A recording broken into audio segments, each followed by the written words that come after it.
I don't want to call them tips, but like what are some things you learned along the way that you think would be worth kind of passing on? Well, for sure, what I would want to pass on is there are companies out there that rent, right? So if you're not sure you can make it work in your space, or you don't want to drop the large amount of money to own your own projection to then find or projector to then find out that you can't use it the way you want, there's companies out there that rent them to you, right? So you can try different models, you can try different because you got to really look into aspect ratios and if you're using the short, obviously things like do you have the space to do rear projection? If you're doing rear projection, that's going to be a whole different type of screen, right? So there's a bunch of research I think that kind of got to start with. We knew that for us that overhead short throw was going to be the best way to go.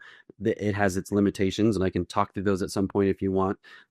But I think that if because I'm talking to the high school teachers that I work with about this, right? I'm like, this is kind of the next step you guys got to start to think about. So they are looking into renting projectors and then therefore trying different companies. Some companies do a package deal where you can do projections and projectors. But to kind of get that started and to really, I think you got to really be able to wrap your brain around your space. Go, okay, how am I going to use this, right? If you're using a short throw projector from up above, you once anybody gets close to your I'm going to say psych. That's where we project ours, right? That's the large white material at the back upstage of a theater. So whether you have a screen, whether you have a psych, whatever it is you're projecting on a wall at the back, once an actor or a set piece gets close to that wall, they're going to get projected on, right? Ours is pretty good. We have a pretty steep angle, so you can get about 5 feet or even closer sometimes to that psych and not get hit. But then eventually projection maybe starts to hit people's head. Our production of Oklahoma right now, it works for the moment because it's a dream sequence. But when our windmill floats upstage and goes off, it definitely the projection hits the top of the blades a little bit, right?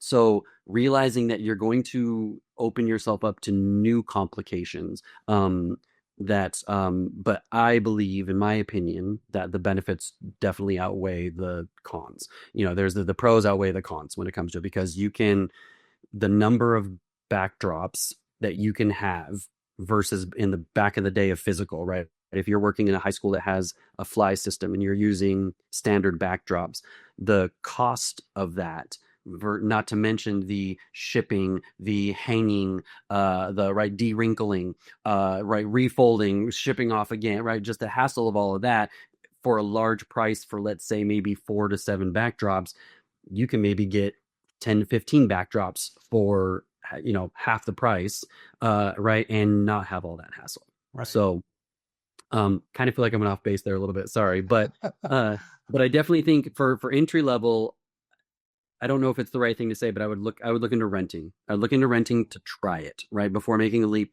And then if you do decide to make the leap, there are different levels, right? You can buy $1,000 projector and maybe get a good idea. Our first projector was more of like a $6,000 to $7,000 range, our first one, and it did okay. It definitely got washed out pretty bad again, depending on how your lighting is and all of that, because you really got to focus on lumens to see how much, right?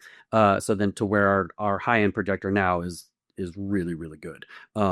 So it can be scary when you look at those numbers for Mhm. how much a high end projector can be. So I can see people going, that's just not possible. Especially if you're talking Sure. to like a high school drama teacher, right? They might go, we don't have that budget. There's no way we could afford that projector.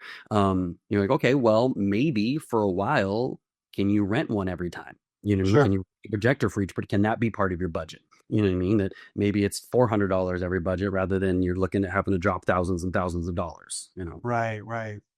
And of course, like all technology, it continues to come down in price now that Mhm. LED screens are emerging and technology is changing. I mean, actually, for a few $1,000s, you can get a Christie ultra short throw 5,000 lumen projector for, 3,500 bucks, which would have Mhm. been crazy to think about being able to have something that could produce such a large image, just even a few years ago. So, Absolutely. obviously we're not selling projectors here, but the main thing when I talk to teachers or directors is just to kind of get over that hump of, it's doable. You can start doing it. I mean, I think that's some of what you're saying. You can start doing it even though it might not be your optimal situation, but isn't that true of everything in theater?